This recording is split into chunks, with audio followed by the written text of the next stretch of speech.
Cake যদি দাদা দাদি অথবা নানা নানি এদের কারোর জন্য বানানো হয় তাহলে সেই কেকে ভালোবাসা থাকে অনেক বেশি। আসসালামু আলাইকুম everyone, welcome to another video. আশা করছি সবাই ভালো আছেন। আজকে আমি পান সুপারি থিমের কেক করব, আর এই কেকটা আমি করছি আমার নানির জন্য। দাদা দাদি নানা নানি এদের মধ্যে আমার এখন শুধুমাত্র নানি জীবিত আছেন, বাকি সবাই পরলোক গমন করেছেন। আর আমি নানির জন্য একটা কেক করব, তো সেটা ভাবতেই মাথায় চলে আসলো যে আমার নানু তো অনেক বেশি পান সুপারি পছন্দ করে, তো কেন আমি তার জন্য একটা পান সুপারি থিমের কেক করব না। তো সেটা ভাবলাম যে একটা পান সুপারি থিমের কেক করে ফেলি। তো চলুন কথা না বাড়িয়ে রেসিপিতে চলে যাই। প্রথমেই আমি কেক বেসটা তৈরি করব। এর জন্য আমি শুকনো উপকরণগুলো চেলে নিব। এজন্য একটা ছাঁকনি নিয়ে নিয়েছি এবং একটা বাটি নিয়ে নিয়েছি। 2/3 কাপ ময়দা, 3 টেবিল চামচ কর্নফ্লাওয়ার, হাফ চা চামচ এবং 1/4 চা চামচ বেকিং পাউডার দিয়ে চেলে একটা সাইডে সরিয়ে রাখছি। ডিমের ম্যারিনেড তৈরি করার জন্য একটা মিক্সিং বোল নিয়ে তার মধ্যে দিয়ে দিচ্ছি 3টা ডিম। চিনি দিয়ে দিচ্ছি 2/3 কাপ। একটা ইলেকট্রিক বিটারের সাহায্যে বিট করে খুব ভালোভাবে ডিমের একটা ফোম তৈরি করে নিচ্ছি। ডিমের ফোম তৈরি করা হয়ে গেছে। এখন আমি এর মধ্যে দিয়ে দিচ্ছি 3 টেবিল চামচ সয়াবিন তেল এবং হাফ চা চামচ ভ্যানিলা এসেন্স। বিট করে নিচ্ছি 30 সেকেন্ডের জন্য।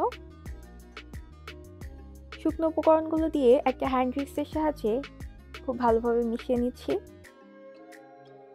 আমি আজকে কেকটা 7 ইঞ্চি রাউন্ড মোল্ডে বেক করব, এর জন্য 7 ইঞ্চি রাউন্ড মোল্ডে কাগজ বিছিয়ে নিয়েছি।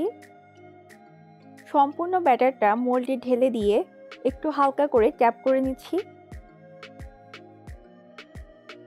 ওভেনে বেক হতে দিয়ে দিচ্ছি 30 মিনিটের জন্য। কেক ডেকোরেশনের জন্য এখন আমি কেকের ক্রিমটাকে রেডি করে নিব। আমি এখানে 1 কাপ পরিমাণ ক্রিম নিয়ে নিয়েছি। আইসিং সুগার দিয়ে দিচ্ছি 2 টেবিল চামচ। এবার খুব ভালোভাবে বিট করে কেকের ক্রিমটাকে রেডি করে নিচ্ছি। আমার কেক বেক করা হয়ে গেছে। এখন আমি কেকটাকে ডিমোল্ড করে 3 ভাগে ভাগ করে নিচ্ছি। কেক ডেকোরেশনের জন্য একটা বোর্ড নিয়ে নিয়েছি। বোর্ডে কিছুটা ক্রিম দিয়ে তার উপরে কেকের প্রথম লেয়ারটা দিয়ে দিচ্ছি। সুগার সিরাপ দিয়ে ক্রিম দিয়ে খুব ভালোভাবে সেট করে নিচ্ছি। একইভাবে কেকের বাকি লেয়ারগুলো দিয়ে সুগার সিরাপ এবং ক্রিম দিয়ে সেট করে নিয়েছি। কেকের সবগুলো লেয়ার সেট করা হলে কেকের উপরে এবং চারপাশে একটু ক্রিম লাগিয়ে নিচ্ছি। কেকটাকে ফ্রিজের নর্মাল চেম্বারে সেট হতে দিচ্ছি 30 মিনিটের জন্য। 30 মিনিট পর কেকটাকে বের করে নিয়েছি। একটা পাইপিং ব্যাগে কিছুটা ক্রিম নিয়ে কেকের উপর এবং চারপাশে দিয়ে দিচ্ছি।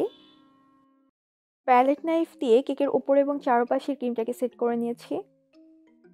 ব্রাশের সাহায্যে কেকের উপরে জিগজ্যাগ ডিজাইন করে দিচ্ছি। সবুজ কালারের ক্রিম দিয়ে কেকের নিচে একটু ডিজাইন করে দিচ্ছি। আমি পান সুপারি থিমের জন্য ফন্ডেন্ট দিয়ে কিছু টপার রেডি করে রেখেছিলাম, তো সেগুলো এখন কেকের উপরে দিয়ে দিচ্ছি। এই হচ্ছে কেকের ফাইনাল লুক। আর এই কেকটা আমার অনেক বেশি পছন্দের, কারণ আমি এই কেকটা আমার নানুর জন্য করেছি। আপনাদের কাছে কেকটা কেমন লেগেছে কমেন্ট করে জানাতে ভুলবেন না। ভিডিওটা ভালো লাগলে লাইক কমেন্ট শেয়ার করে দিবেন। আপনি যদি এখনও আমার ইউটিউব চ্যানেলটিকে সাবস্ক্রাইব না করে থাকেন তাহলে আমার ইউটিউব চ্যানেলটিকে সাবস্ক্রাইব করে বেল আইকনটিতে ক্লিক করে দিবেন। আমার ফেসবুক পেজে ফলো দিয়ে রাখবেন পরবর্তী ভিডিওর আপডেটের জন্য। আজকের ভিডিওটা এই পর্যন্তই। পরবর্তী ভিডিওতে দেখা হচ্ছে। ততদিন পর্যন্ত সবাই ভালো থাকবেন। সবাই সবার জন্য দোয়া করবেন। আল্লাহ হাফেজ।